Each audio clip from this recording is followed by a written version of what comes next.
a good-looking pan.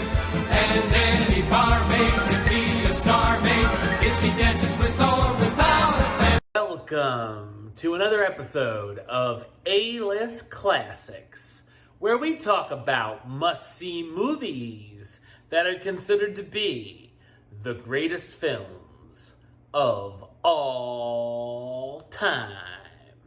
I am your host, the Game Changer, Wes Troop.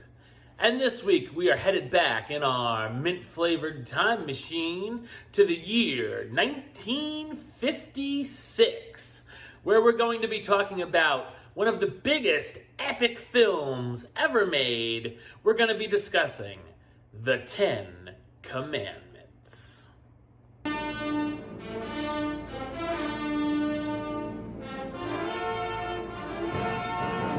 When the Pharaoh, Ramses I of Egypt, orders death to all newborn Hebrew males, a woman named Yochebed sends her infant son in a basket down the Nile River, where he's found by Bithiah, the Pharaoh's recently widowed daughter.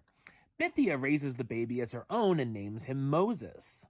Moses grows up to be a successful war general and has fallen in love with Nefertiti, who is set to marry whoever becomes the next pharaoh. Antics ensue and Moses discovers that he is not the Egyptian prince everyone thinks he is, and is actually Hebrew. After this, the pharaoh declares Moses' adoptive brother, Ramses II, as the sole heir, and when Ramses takes the throne, he banishes Moses to the desert. After being banished, Moses finds a wife and they start a family. One day Moses discovers the burning bush and is instructed by the voice of God to return to Egypt and free the Hebrew slaves. The Ten Commandments is a spectacular, epic religious drama. It's based on the Book of Exodus and the novels Prince of Egypt by Dorothy Clark Wilson, On Eagle's Wings by A.E. Southon, and Pillar of Fire by J.H. Ingram. The film was directed, produced, and narrated by Cecil B. DeMille as his last and most successful work, and is a partial remake of his 1923 silent film of the same name.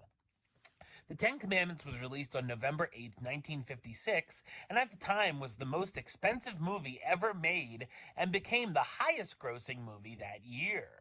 It's certainly a beautiful film and shot in VistaVision with fantastic sets, gorgeous colors, and art decorations.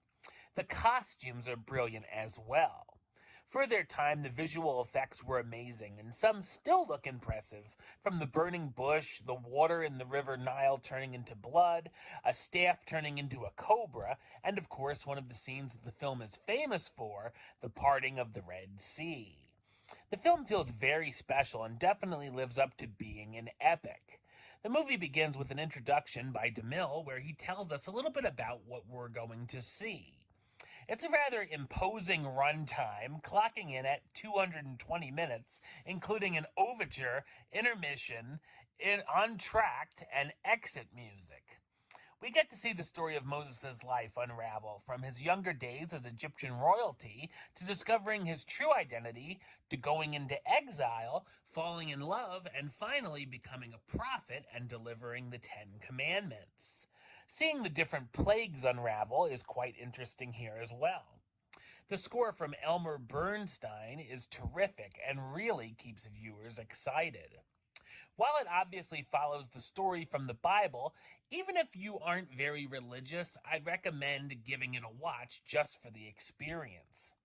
The cast deliver amazing performances, starring Charlton Heston as Moses, the prince-turned-sheepherder that God sends back to Egypt to demand the release of the Israelites from slavery, Yul Brynner as Ramses II, Moses' half-brother who becomes Pharaoh, Anne Baxter as Nefertiti, Ramses' wife who's in love with Moses, Edward G. Robinson as Dathan, the Israelite who works as an overseer and informant for the Egyptians, Yvonne DiCarlo as Sephora, Moses' wife and mother of their two sons, Nina Falk as Bithiah, the Pharaoh's daughter who finds Moses and becomes his adoptive mother, and Vincent Price as Baca, one of the overseers.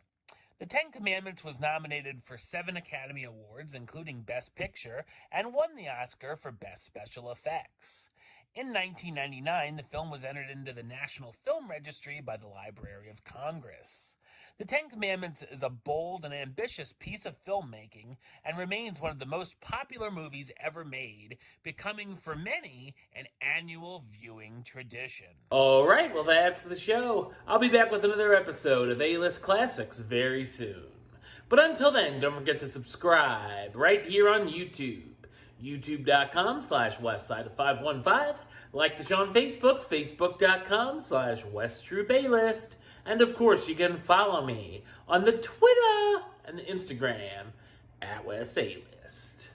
Until next time, Troop out.